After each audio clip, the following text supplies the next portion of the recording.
वो जो मेरे सामने मुश्किलों का अंबार है, उसी से मेरे हौसलों की मीनार है। प्रधानमंत्री नरेंद्र मोदी जी, आप ही की लिखी हुई कविता की ये 2 लाइनें हैं। आपने 400 पार वाला टारगेट सेट किया है हौसलों की मीनार का। उसी पर बातचीत करने के लिए मेरे 3 सहयोगी मेरे साथ हैं, श्वेता सिंह, राहुल कंवल, सुधीर चौधरी। हम चारों आपसे सवाल जवाब करेंगे। आपको सबका स्वागत है और आज तक के दर्शकों को मेरा नमस्कार है। और मेरे लिए खुशी है कि इस पूरे चुनाव में कई बार मुझे आज तक के लोगों से कहीं न कहीं मिलने का मौका मिला है, लेकिन ये चतुष्कोण पूरा वैसे ही 4 जब इकट्ठे होते हैं, कई प्रकार की कहावतें हैं, सब तो मैं उपयोग नहीं कर सकता। अच्छे वाली मैं बोल दूंगा।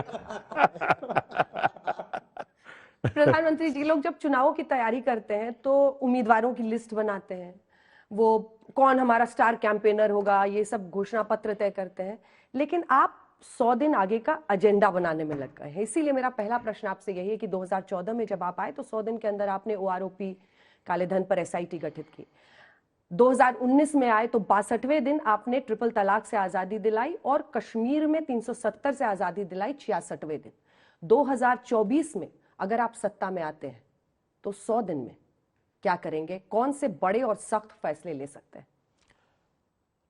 एक तो शायद मेरी कार्यशैली का ये हिस्सा है कि मैं चीज़ों को बहुत वेल इन एडवांस करता हूँ। जब मैं संगठन का काम करता था तब भी मैं काफ़ी पूर्वानुमान लगाता था कि मुझे इस समय ये करना है, इस समय ये करना है। इसलिए मैं टाइम का भी ढंग से बंटवारा करता हूँ, प्रायोरिटी भी बड़ी आसानी से तय कर सकता हूँ। मैं किसी मैनेजमेंट स्कूल का स्टूडेंट तो नहीं रहा हूँ, लेकिन शायद ये मेरा काम करते करते डेवलप हुआ है।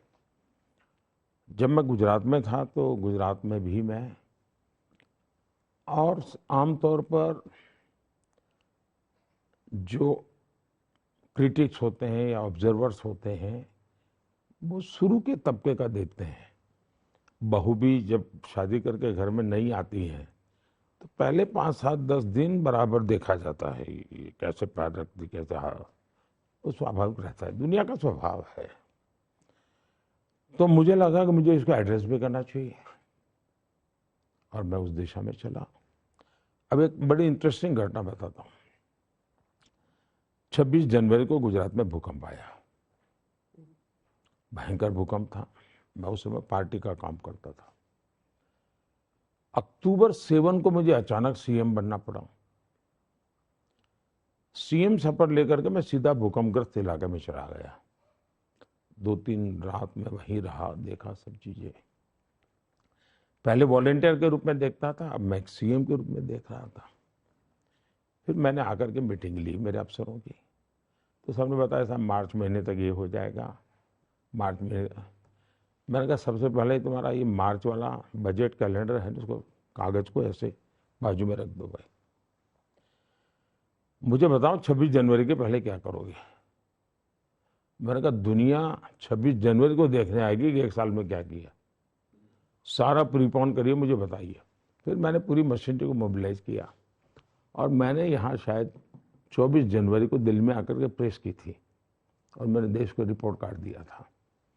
और उस समय जैसी मेरा अनुमान था, बहुत बड़ी मात्रा में मीडिया गुजरात पहुंचा हुआ था और वो मीडिया पहुंचा हुआ था जो चाहता ही था कि हमारी चमड़ी उधेड़ दे। लेकिन मजा आप देखेंगे 24, 25, 26 जनवरी की रिपोर्ट वाहवाही के सिवा कुछ नहीं था। और उसका एक कारण ये था कि मैंने मार्च के डेड एंड को प्रीपोन कर लिया। तो मेरी टीम का उत्साह बढ़ गया कि यार देखिए सफलता काम रिकग्नाइज हो रहा है। तो मैं इसकी ताकत समझता हूं और इसलिए मैं एक 100 दिन का। दूसरा, मैं ये नहीं चाहता हूं कि सरकार चलती है यार कोई अच्छी चीज आ जाएगी तो देख लेंगे, जी नहीं। सरकार मुझे चलाना है। सरकार चलती है, इसके लिए मुझे लोगों ने नहीं बिठाया है जी। मुझे देश में कुछ चीजों को चलाना है, मुझे कुछ चीजों को बदलना है। और इसलिए मेरे पास, तो मैंने क्या किया, 2014 में मैंने 100 दिन के लिए सोचा, 5 साल के लिए मेरे पास मैनिफेस्टो था। 2019 में मैंने ये भी देखा, साथ साथ में मैंने ग्लोबल चित्र की तरफ भी थोड़ा ध्यान आकर्षित किया मेरा। 2024 में मेरी सोच थोड़ी लंबी है। मैं पिछले 5 साल से काम कर रहा हूँ 2047 पे, और ये 5 साल से काम चल रहा है।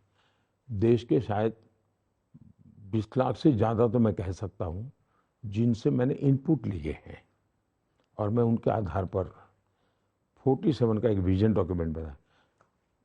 2 पीढ़ी अफसरों की रिटायर हो चुकी होगी इस पर काम करते करते, काफ़ी नए लोग आए हैं। अब मैंने कहा, मैंने अभी चुनाव के 1 महीने पहले, घोषित होने के 1 महीने पहले पूरा बड़ी समिट की थी मेरी सभी काउंसिल की और सभी सचिवों की। फिर मैंने कहा भाई ये 2047 जो है, अब मुझे उसको 5 साल में बताइए प्रायोरिटी। फिर मैंने 5 साल का बनाया मैप। फिर मैंने उनको कहा कि अब मुझे इसमें से 100 दिन का निकालिए एक्शनेबल पॉइंट। फिर मैं उनको बताता हूँ मेरी प्रायोरिटी 1 ये होगी, प्रायोरिटी 1B ये होगी, प्रायोरिटी 1C ये होगी, प्रायोरिटी 2 ये होगी, प्रायोरिटी 2B ये होगी। उसके आधार पर अपने कीजिए। तो उन्होंने काम कर रहे हैं, तैयार किया है। मेरा उनके साथ बैठना अभी बाकी है, मैं शायद समय निकाल करके बैठ लूँगा। तो ये तैयार है मेरा। लेकिन अब मेरे मन में काम करते करते एक नया विचार आया है जो मैं पहली बार आपके सामने बता रहा हूँ। मैं जब 100 दिन का सोच रहा था, अभी मैं 125 दिन पर सोचने के लिए मैं मजबूर हो गया हूँ और मैं उत्साहित भी हो गया हूँ। मैं देखा कि इस पूरे कैंपेन में फर्स्ट टाइम वोटर को हो, युवा पीढ़ी को, यानी मैं उनका पागलपन देख रहा हूँ। मैं उनके एस्पिरेशंस को फील कर रहा हूँ। तो मैं शायद आजकल मैं अनाउंस करने वाला हूँ कि मैं अब 125 दिन पर काम करना चाहता हूँ। 100 दिन का मैंने प्लान कर लिया है, मैं 25 दिन और जोड़ना चाहता हूँ, और उसमें प्योरली मैं यूथ को चाहता हूँ। आप मुझे आइडिया दीजिए, आप मुझे अपनी प्रायोरिटी बताइए। तो मैं 25 दिन टोटली डेडिकेट करना चाहता हूँ मेरे देश के युवाओं को। तो 125 का मैं अब करूँगा काम, 100 से मैं आगे बढ़ रहा हूँ 25 दिन का।